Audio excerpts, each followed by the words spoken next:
vậy tới dương trong các cô sai bên linh môi mà cầm ai đôi trên vậy đắng lành sấy khi anh khi nhà cô tê tôi nhóm chỉ vật bao nhóm bài nắng hay thành việc của sai nhóm bài nắng còn tay nhóm có đốt người nữ tôi tờ nhưng trong vô cô mắt là bây cái đăng thảo biết lành sấy lấy tay còn mi mặt việc một cái vô cô này một cái cô sai bên linh này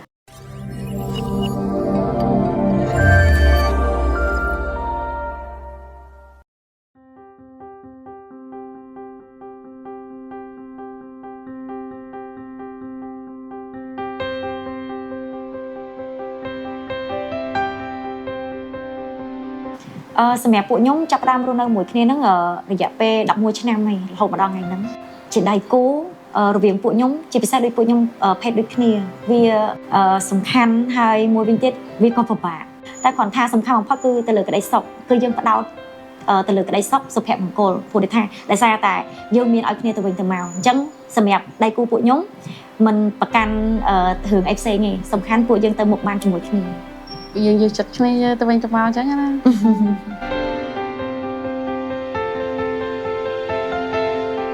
ខ្លោះគ្នាដំបងបងរួយ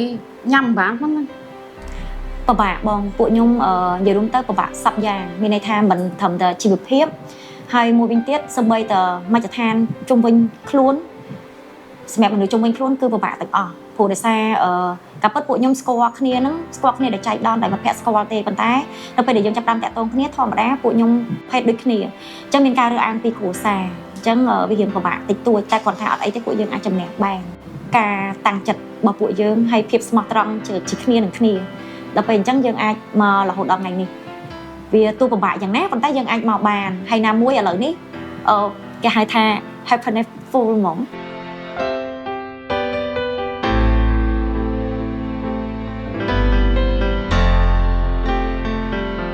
និយាយទៅយើងចង់បង្កើតគ្រួសារឲ្យពេញលេញមួយហ្មងកុំឲ្យដូចគេនិយាយថាខ្លាញ់ស្រីគ្នាឯងគ្មានអនាគតទេស្រឡាញ់បានតែមួយឆាយអញ្ចឹងណាអញ្ចឹងយើងចង់យកកូនមកដើម្បីឲ្យគេដឹងថាវាស្រឡាញ់ស្រីតែក៏មានសមត្ថភាពក្នុងការយកកូនហើយបង្កើតគ្រួសារពេញលេញដែរមានបងមានអូនមានកូនសម្រាប់កូនគឺមកបំពេញក្តីសុខនិយាយនោះក្តីសុខខ្លាំង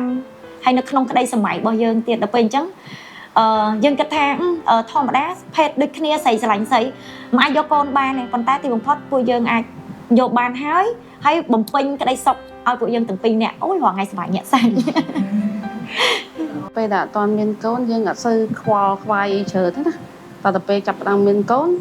យើងគិតថាមកដង្ហើមដកចេញចូលគឺនៅតែគាត់សំខាន់ធ្វើម៉េចឲ្យបង្កើតក្តីសុខឲ្យគ្រួសារទៅវិញទៅមកឲ្យគេមើលមកឃើញ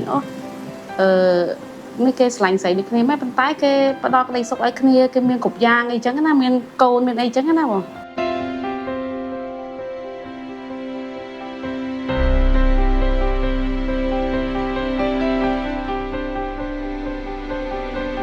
យកដំបងពួកគាត់អត់ដឹងហ្មង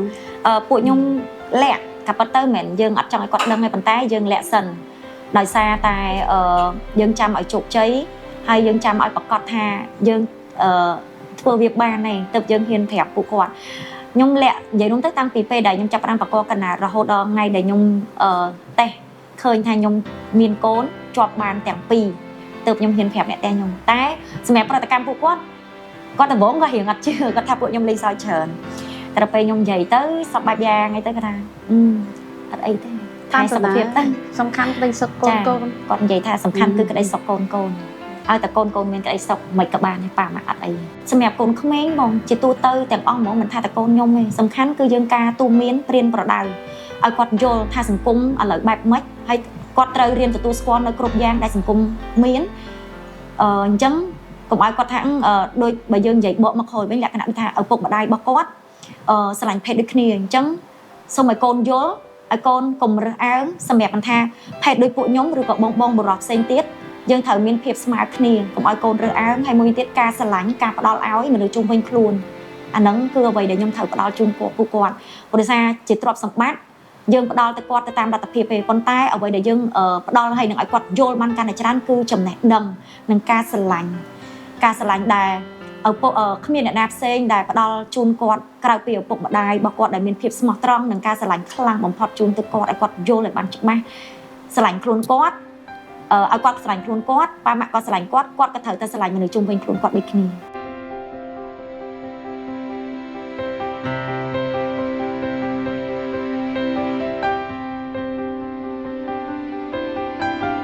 ទោះខ្ញុំជីវិតរបស់ខ្ញុំបែបហ្នឹងហើយស្ថានភាពគ្រួសារខ្ញុំបែបហ្នឹងប៉ុន្តែខ្ញុំក៏ដូចមនុស្សទូទៅមិនខុសពីគេអ្នកដែលស្រឡាញ់ភេទដូចគ្នាគឺសំខាន់គឺពួកគាត់ដូចមនុស្សយើងទូទៅធម្មតាអាចប្រកបមុខរបរអាចរកស៊ីអាចធ្វើការចាបង្កើតគ្រួសារបានបង្កើតកូនបានសពគ្រប់បែបហ្នឹងគឺគាត់អាចធ្វើបានទាំងអស់ ខ្ញុំចង់ឲ្យសង្គមគ្រប់គ្រងការឆ្លងភេទដូចគ្នាព្រមឲ្យមានច្បាប់ចោះឲ្យតាស៊ីវិលនិយាយទៅមានការហ្មងណាបងការមាន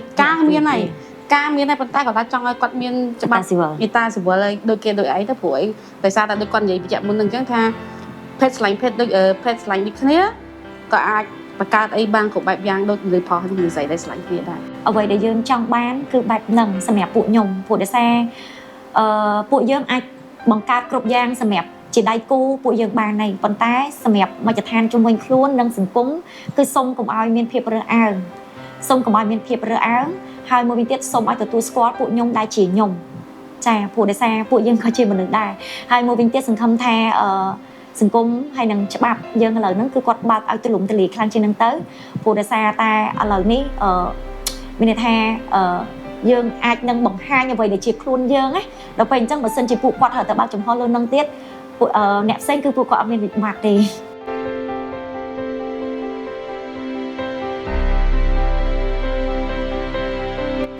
សម្រាប់ខ្ញុំជាការលើកទឹកចិត្តជូនពួកគាត់សូមឲ្យបងនិងអូនទាំងអស់គ្នាស្រឡាញ់ខ្លួនឯង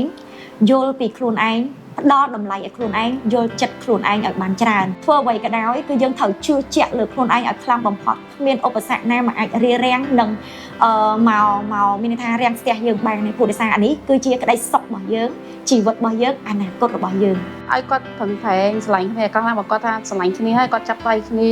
ប្រឹងប្រែងទាំងអស់គ្នាតស៊ូទៅមិនយល់មិនឆាប់ទេឧទាហរណ៍ឥឡូវអ្នកផ្ទះគាត់អត់ទាន់ទទួលស្គាល់តែស្អីគាត់អត់ទាន់បានធ្វើបញ្ជាក់ថាឥឡូវគាត់ពិតជាពីរអ្នកគាត់ពិតជាមានសមត្ថភាពបង្កើតអ្វីៗគ្រប់យ៉ាងប្រឹងប្រែងមួយគ្នាមែនអញ្ចឹងបើគាត់ស្រឡាញ់គ្នាទៅយើងខំប្រឹងទៅខំប្រឹងមួយគ្នាទៅតស៊ូទៅ